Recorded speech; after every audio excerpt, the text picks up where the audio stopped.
Good morning and welcome to വർത്തമാനം. ഇന്നത്തെ പ്രധാനപ്പെട്ട പത്രവാർത്തകൾ. സ്വാശ്രയ എഞ്ചിനീയറിംഗ് കോളേജിലെ പ്രവേശനത്തെ സംബന്ധിച്ച് ഇന്നലെ സർക്കാരും സ്വകാര്യ എഞ്ചിനീയറിംഗ് കോളേജ് മാനേജ്മെൻറ്റും തമ്മിൽ ചർച്ചയുണ്ടായിരുന്നു. ആ ചർച്ചയുടെ പ്രധാനപ്പെട്ട വിഷയം എൻട്രൻസ് പരീക്ഷയുടെ മാർക്ക് പരിഗണിക്കുക എന്നതായിരുന്നു. എൻട്രൻസ് പരീക്ഷയുടെ മാർക്ക് പരിഗണിക്കണം, അതേ സംബന്ധിച്ചുള്ള സ്റ്റിപ്പുലേഷൻസ്, നിബന്ധനകൾ കേന്ദ്രത്തിൻ്റെ അല്ലെങ്കിൽ സുപ്രീം കോടതിയുടെ തന്നെ അത് പരിഗണിക്കണം. എന്നാൽ സ്വകാര്യ എഞ്ചിനീയറിംഗ് കോളേജ് മാനേജ്മെൻറ്റുകൾ ആവശ്യപ്പെട്ടത് +2 ഫലത്തിൻ്റെ അടിസ്ഥാനത്തിൽ ആരെയും എഞ്ചിനീയറിംഗ് കോളേജിലേക്ക് ക്ഷണിക്കാം എന്നതായിരുന്നു.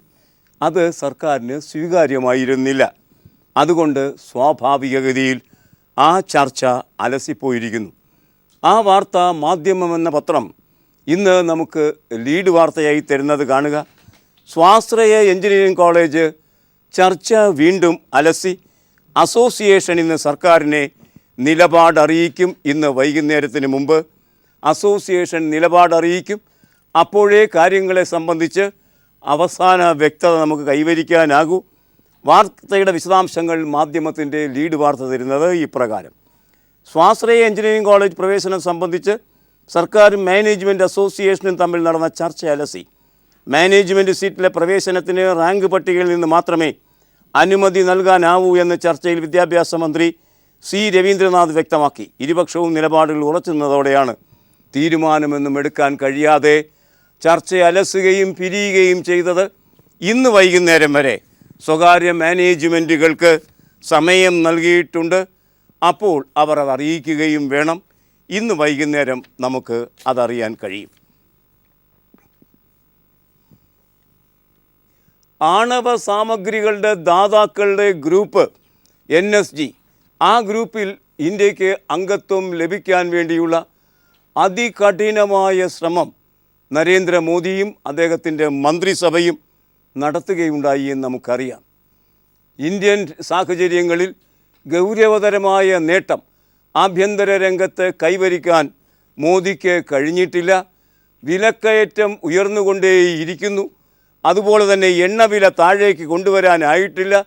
തിരിച്ചു കൊണ്ടുവരുമെന്ന് പറഞ്ഞ അവകാശപ്പെട്ട കള്ളപ്പണം ഇപ്പോഴും വിദേശ ബാങ്കുകളുടെ സുരക്ഷിതമായ ലോക്കറുകളിൽ വിശ്രമിക്കുക തന്നെ ചെയ്യുന്നു.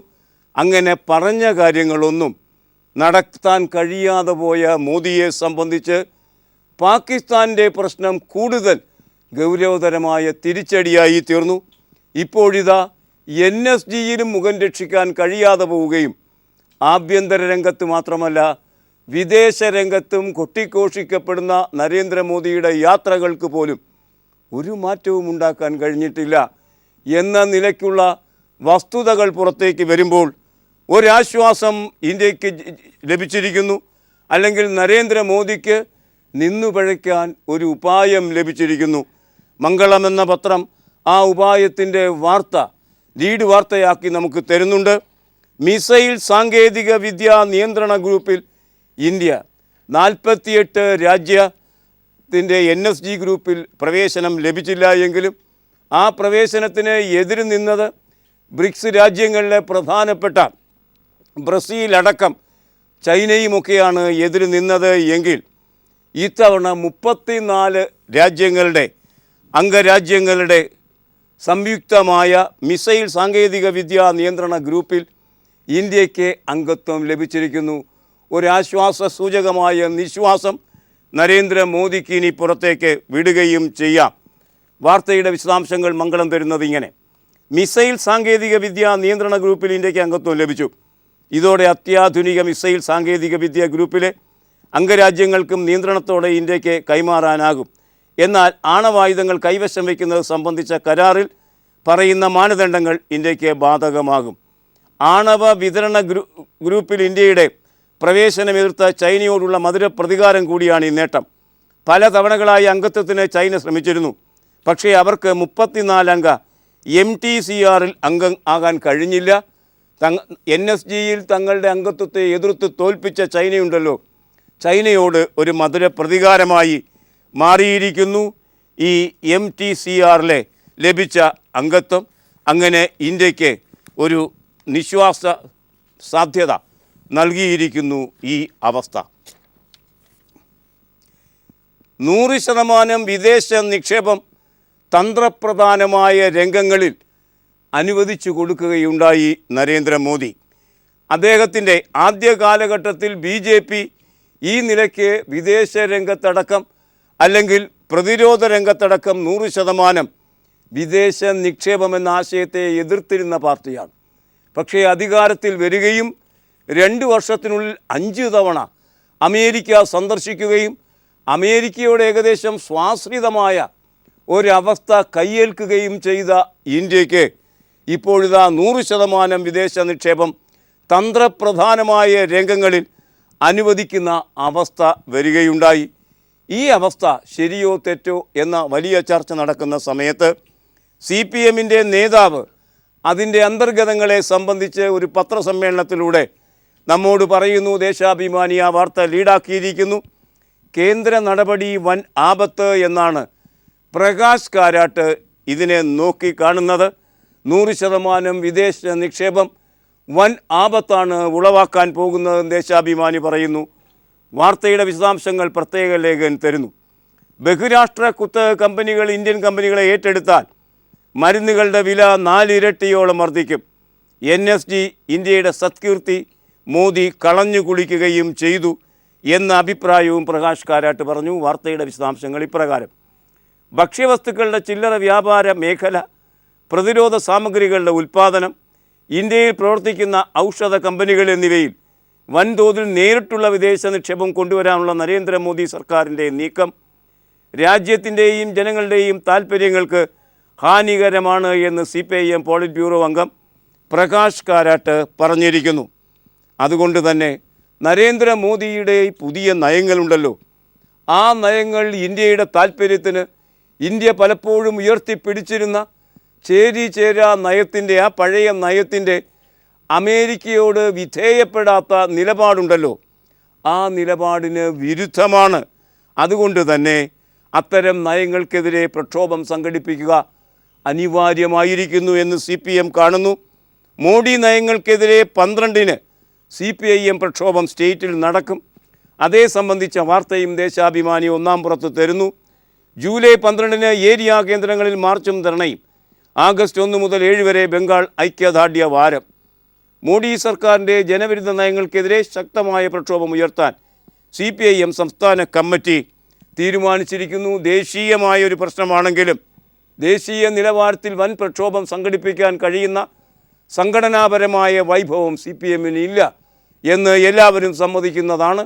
അതുകൊണ്ട് കേരളം CPMന് സ്വാധീനമുള്ള CPM ഭരിക്കുന്ന സംസ്ഥാനമായ കേരളത്തിൽ പ്രക്ഷോഭം സംഘടിപ്പിക്കുന്നു CPIM.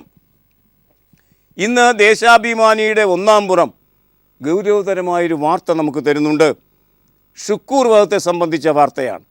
CPI നേതാക്കൾ വിചാരണ ചെയ്ത് വിധി തീരുമാനമെടുത്ത് ഷുക്കൂറിനെ വധിച്ചു എന്നാണ് കേസിനെ സംബന്ധിച്ച് കോൺഗ്രസ് നേതാക്കൾ പ്രസംഗിച്ചു കൊണ്ടിരുന്നത്.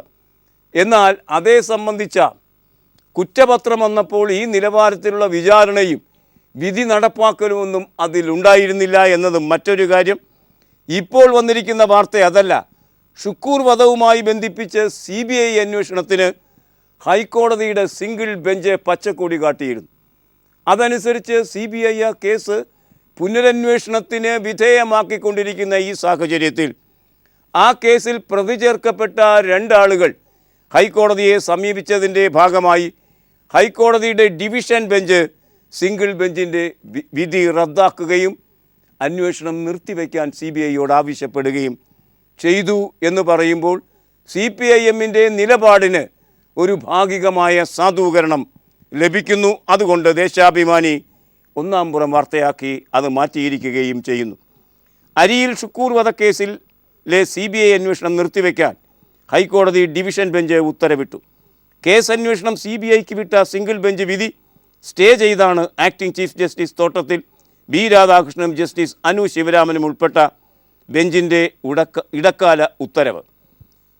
കേസ് ഡയറി പരിശോധിക്കാതെ മാധ്യമ വാർത്തകളുടെ അടിസ്ഥാനത്തിലാണ് CBIക്ക് കൈമാറാൻ സിംഗിൾ ബെഞ്ച് ഉത്തരവിട്ടതെന്നും വിചാരണഘട്ടത്തിലുള്ള കേസിൽ പ്രത്യേക വകുപ്പ് ഉൾപ്പെടുത്തി CBI അന്വേഷണത്തിന് ഉത്തരവിട്ട സിംഗിൾ ബെഞ്ച് വിധി നിയമപരമായി നിലനിൽക്കുന്നതല്ലെന്നും സുപ്രീം കോടതി വിധികൾക്ക് വിരുദ്ധമാണെന്ന് ചൂണ്ടിക്കാട്ടിയായിരുന്നു ഡിവിഷൻ ബെഞ്ചിൻ്റെ വിധി. അതായത് സിംഗിൾ ബെഞ്ചിൻ്റെ വിധി അംഗീകരിക്കാൻ കഴിയുന്നതല്ല എന്നാണ് ഈ പുതിയ വിധിയിൽ കോടതി പറഞ്ഞിരിക്കുന്നത്. കാവാലം, ഇന്നലെ അന്തരിച്ച കാവാലം ഇന്ന് ഓർമ്മയാകുന്നു. തിരുവനന്തപുരം കാവാലത്തിന് യാത്രാമൊഴി നൽകിക്കഴിഞ്ഞു. സംസ്കാരം ഇന്ന് വൈകുന്നേരം കാവാലത്തുള്ള അദ്ദേഹത്തിൻ്റെ വീട്ടുവളപ്പിൽ നടക്കുന്നു. മാതൃഭൂമി ആ വാർത്ത ഇന്നലെ എന്നതുപോലെ തന്നെ ഒന്നാം പേജിൽ പ്രധാനപ്പെട്ട വാർത്തയായി നമുക്ക് തരുന്നു, സചിത്ര വാർത്തയായി നമുക്ക് തരുന്നു. കാവാലത്തിന് തലസ്ഥാനത്തിൻ്റെ യാത്രാമൊഴി എന്ന ശീർഷകത്തിലാണ് ആ വാർത്ത നമ്മെ തേടിയെത്തുന്നത്. വാർത്തയുടെ വിശദാംശങ്ങൾ കാണുക. കാവാലം എന്ന ദേശനാമത്തിന് കേരളീയമായ തനത് നാടകവേദി എന്ന അർത്ഥം നൽകിയ കാവാലം നാരായണപ്പണിക്കർക്ക് തലസ്ഥാനം വിട നൽകി. അദ്ദേഹത്തിന് അന്ത്യാഞ്ജലി അർപ്പിക്കാൻ തൃക്കണ്ണാപുരത്തെ ഹരിശ്രീയിലേക്ക് തിങ്കളാഴ്ച കേരളത്തിൻ്റെ സാംസ്കാരിക മനസ്സ് ഒന്നാകെ എത്തി. ഗുരുനാഥന് സംഗീതാഞ്ജലി അർപ്പിച്ചുകൊണ്ടായിരുന്നു ശിഷ്യരുടെ ആദരം. നടൻ നെടുമുടി വേണു കാവാലത്തിൻ്റെ താളബദ്ധമായ ഒട്ടേറെ ഗാനങ്ങൾ ആലപിച്ചുകൊണ്ടാണ് അദ്ദേഹത്തിനോടുള്ള തൻ്റെ ആദരവ് നിറവേറിയത് തുടങ്ങിയ വാർത്തകളാണ് പറയുന്നത്. ഇന്ന് വൈകുന്നേരം കാവാലത്ത് വീട്ടുവളപ്പിലാണ് അദ്ദേഹത്തിൻ്റെ ശവദാഹ കർമ്മങ്ങൾ നടക്കുക.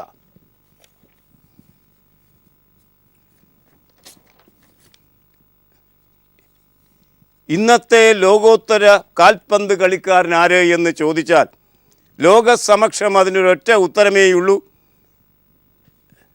മെസ്സി എന്ന അർജൻറ്റീനക്കാരൻ എന്നതാണ് ഉത്തരം. എന്നാൽ ഈ മികവ് ഇനി കളിക്കളത്തിൽ ഉണ്ടാകുമോ എന്ന സംശയം ജനിപ്പിക്കുന്ന രീതിയിൽ മെസ്സി അന്തർദേശീയ കളിക്കളം വിടുന്നു എന്ന പ്രഖ്യാപനം നടത്തിയിരിക്കുന്നു. ദുരന്ത സ്വഭാവത്തോടു കൂടി ഉണ്ടായ തോൽവിയാണ് അദ്ദേഹത്തെ ഇത്തരമൊരു പ്രഖ്യാപനത്തിന് പ്രേരിപ്പിച്ചത്. മലയാള മനോരമ എന്ന പത്രം ആ വാർത്തയാണ് ഇന്ന് ലീഡാക്കിയിരിക്കുന്നത്. ഒരുപക്ഷെ ഫുട്ബോൾ കളിയെ കാൽപന്ത് കളിയുടെ കാര്യത്തിൽ ഇന്ത്യക്ക് ഗൗരവതരമായ മുന്നേറ്റത്തിൻ്റെ ചിത്രമൊന്നും വയ്ക്കാനില്ല. എങ്കിലും കാൽപന്ത് കളിയുടെ കാര്യത്തിൽ ഗൗരവതരമായി അതിനെ സമീപിക്കുന്ന ധാരാളം ആ കളിയുടെ പ്രേമികൾ നമുക്കുണ്ട്. അതുകൊണ്ട് തന്നെയാണ് മലയാള മനോരമ മെസ്സിയുടെ വാർത്ത ഏറ്റവും വലിയ വാർത്തയാക്കി, ലീഡ് വാർത്തയാക്കി തരുന്നത്. ഒരുപക്ഷെ അർജൻറ്റീനൻ പത്രങ്ങളിലോ കിടപിടിക്കുന്ന രീതി അവർക്കിതൊന്നാം വാർത്തയാകും, സ്വാഭാവികം. ഇന്ന് ഇംഗ്ലീഷ് പത്രങ്ങളുമൊക്കെ തന്നെ ലോകോത്തരമായി ഒന്നാം വാർത്തയാക്കാൻ ഇടയുള്ളത് മെസ്സിയുടെ ഈ പതനത്തിൻ്റെ, ഗുരുതരമായ പതനത്തിൻ്റെ, താങ്ങാനാവുന്നതിലപ്പുറമുള്ള പതനത്തിൻ്റെ ഒരു ചിത്രം തന്നെയായിരിക്കും.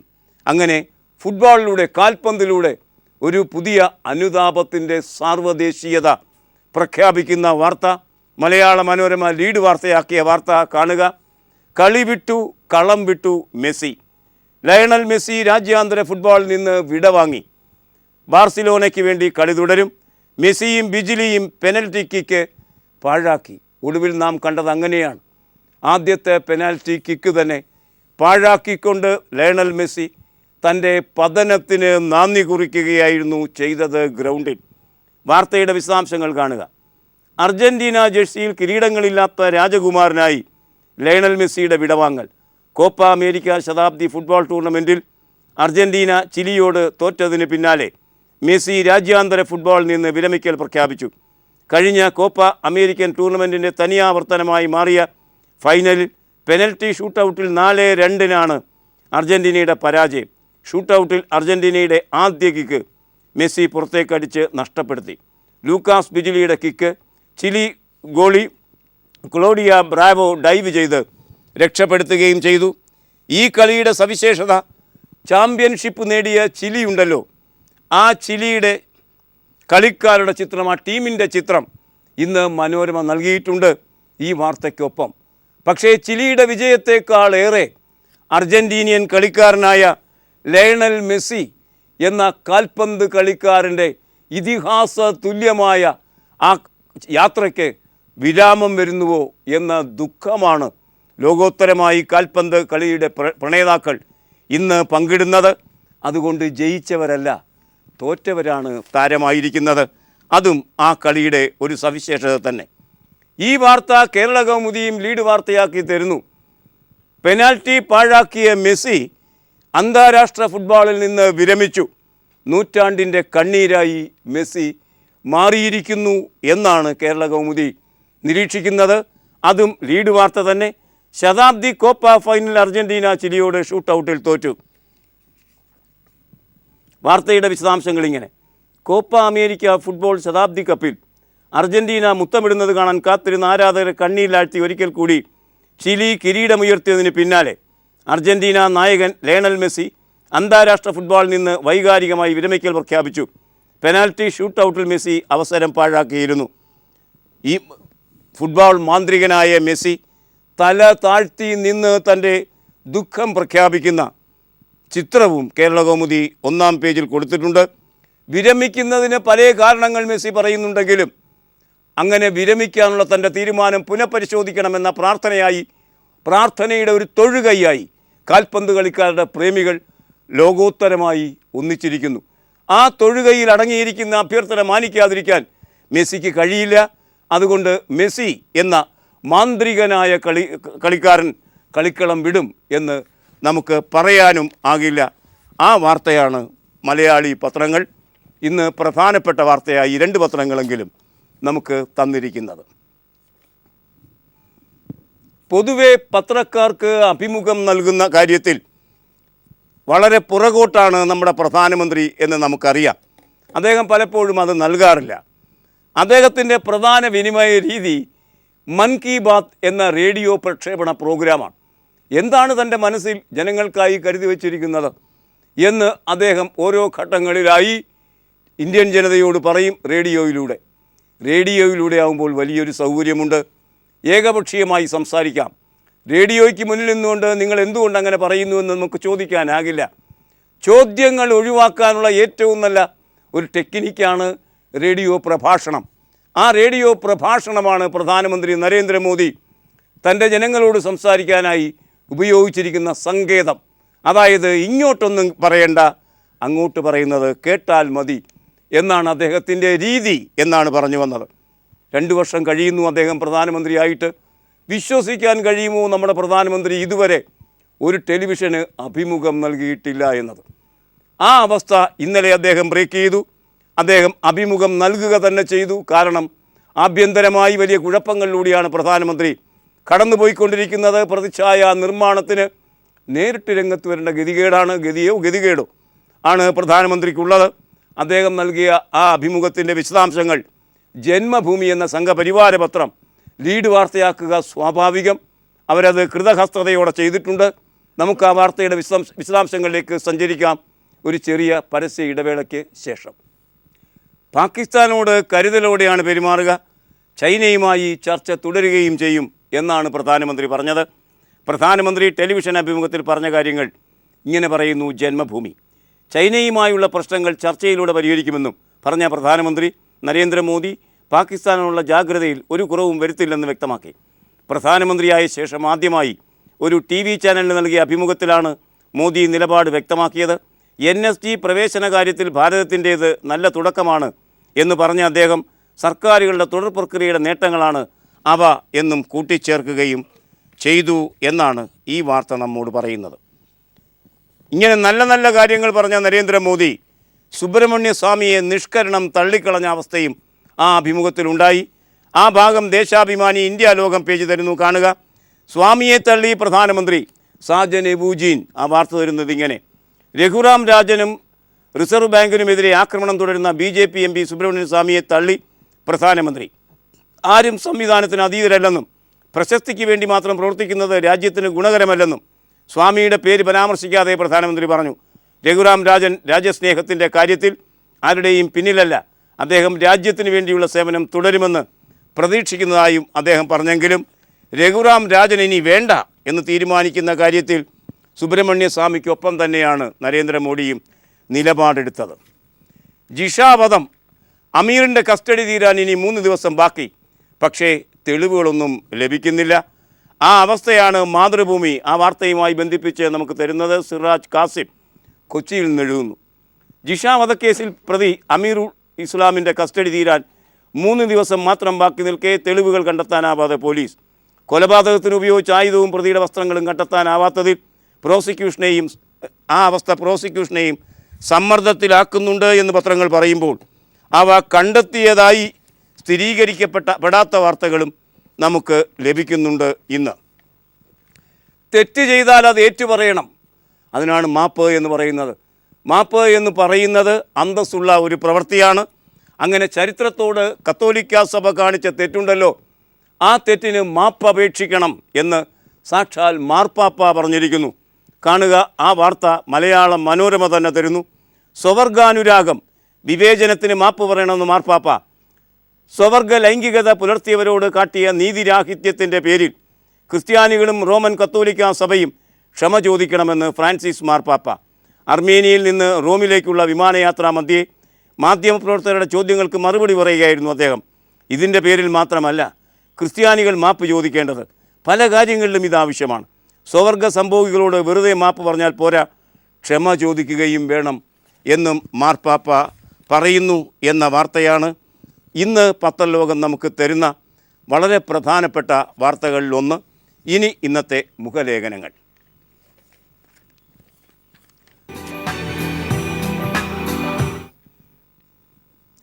NGO സംഘടനകൾ, ധാരാളം സംഘടനകളുണ്ട് NGOമാർക്ക്. ആ സംഘടനകൾ വെച്ചുകൊണ്ട് അവർ എല്ലാ 5 വർഷവും ശമ്പള പരിഷ്കാരം നേടിയെടുക്കുന്നുമുണ്ട്. ശമ്പള പരിഷ്കാരം നേടിയെടുക്കുമ്പോൾ തങ്ങൾ ഉയർത്തുന്ന മുദ്രാവാക്യത്തിൻ്റെ അർത്ഥതലം തങ്ങൾക്ക് തന്നെ മനസ്സിലാകുന്നുണ്ടോ എന്ന് സ്വയം ചോദിക്കണം എന്ന് മുഖ്യമന്ത്രി പിണറായി വിജയൻ NGO സമുദായത്തോട് അഭ്യർത്ഥിക്കുകയുണ്ടായി. ഏതായാലും NGO സമുദായത്തിൽ വരേണ്ട മാറ്റങ്ങൾ, ആസന്നമായി വരേണ്ട മാറ്റങ്ങൾ, NGOമാർ ജനങ്ങൾക്കൊപ്പം നിൽക്കുന്നവരാണ് എന്ന് ജനങ്ങളെക്കൊണ്ട് തോന്നിപ്പിക്കാൻ വരുത്തേണ്ട മാറ്റങ്ങൾ എന്ത്, അതേ സംബന്ധിച്ച് ഗൗരവതരമായൊരു ലേഖനം KT കുഞ്ഞികൃഷ്ണൻ ഇന്ന് എഴുതിയിരിക്കുന്നു സിറാജ് എന്ന പത്രത്തിൽ. ആ ലേഖനത്തിൻ്റെ ഉള്ളടക്കത്തിലേക്ക്, കൗതുകകരമാണ് ആ ഉള്ളടക്കങ്ങൾ, NGOമാർ ഇനിയും നന്നാവേണ്ടതുണ്ട് എന്ന് KT കുഞ്ഞിക്കണ്ണൻ പറയുമ്പോൾ എങ്ങനെയാണ് അദ്ദേഹം അവരെ നന്നാക്കാൻ പോകുന്നത് എന്ന് നമുക്ക് നോക്കാം. ഒരു ചെറിയ ഇടവേളയ്ക്ക് ശേഷം പെട്ടെന്ന് തിരിച്ചു വരാം. കേരളത്തെ സിവിൽ സർവീസ് അഴിച്ചുപണയേണ്ട ആവശ്യകതയെക്കുറിച്ച് KT കുഞ്ഞിക്കണ്ണൻ എഴുതുന്നു. അതിങ്ങനെ: വില്ലേജ് ഓഫീസ് മുതൽ സെക്രട്ടേറിയറ്റ് വരെ നീളുന്ന കൈക്കൂലിയും അഴിമതിയും ബ്യൂറോക്രാറ്റിക് മനോഭാവവും സാധാരണക്കാർക്ക് അസഹനീയമായി കഴിഞ്ഞിരിക്കുന്നു എന്ന തിരിച്ചറിവ് ജീവനക്കാർക്കുണ്ടാകണമെന്നാണ് മുഖ്യമന്ത്രി അഭ്യർത്ഥിച്ചത്. സൗഹാർദ്ദപൂർവ്വം എന്നാൽ നിശ്ചിതമായ ഭാഷയിൽ ജീവനക്കാരുടെ സുതാര്യവും അഴിമതിരഹിതവും കാര്യക്ഷമവുമായ സിവിൽ സർവീസിന് വേണ്ടി സ്വയം പരിവർത്തനപ്പെടാൻ അദ്ദേഹം ആവശ്യപ്പെടുന്നു. കേരളത്തിലെ സിവിൽ സർവീസിനെ കുറിച്ചുള്ള എല്ലാ ചർച്ചകളും അഴിമതിയെയും ജീവനക്കാരുടെ അലസതയെയും ഉദ്യോഗസ്ഥ മേധാവിത്വ സമീപനത്തെയും കുറിച്ചുള്ള ആക്ഷേപങ്ങളാണ്. ഇത് ജീവനക്കാർ ആത്മവിമർശനപരമായി തന്നെ പരിശോധിക്കേണ്ട പ്രശ്നമാണെന്നാണ് പിണറായി സെക്രട്ടേറിയറ്റിലെ ജീവനക്കാരോട് പറഞ്ഞത്. ഇച്ഛാശക്തിയോടെ സിവിൽ സർവീസിനെ ജനകീയവൽക്കരിക്കാനുള്ള നിരന്തരമായ ഇടപെടൽ സർവീസ് സംഘടനകളുടെ പ്രധാന ഉത്തരവാദിത്വമാണെന്ന് KT കുഞ്ഞിക്കണ്ണൻ പറയുന്നു. അഴിമതിയും കെടുകാര്യസ്ഥതയും അടക്കമുള്ള ദുർമേധസ്സുകളിൽ നിന്ന് സിവിൽ സർവീസിനെ മോചിപ്പിച്ചെടുക്കാനും ജനോപകാരപ്രദമാക്കാനുമുള്ള ധീരമായ ഇടപെടലാണ് ഇന്ന് ആവശ്യം. അതിനാണ് കേരളത്തിൻ്റെ മുഖ്യമന്ത്രി ജീവനക്കാരോടൊപ്പം നിന്ന് തുടക്കം കുറിച്ചിരിക്കുന്നത്. ഇത് സിവിൽ സർവീസിൻ്റെ നവീകരണത്തിനും ഭരണത്തിൻ്റെ ജനാധിപത്യവൽക്കരണത്തിനും വഴിവെക്കുന്നു എന്ന് KT കുഞ്ഞിക്കണ്ണൻ നിരീക്ഷിക്കുന്നു. ഇനി ഇന്നത്തെ കാർട്ടൂൺ.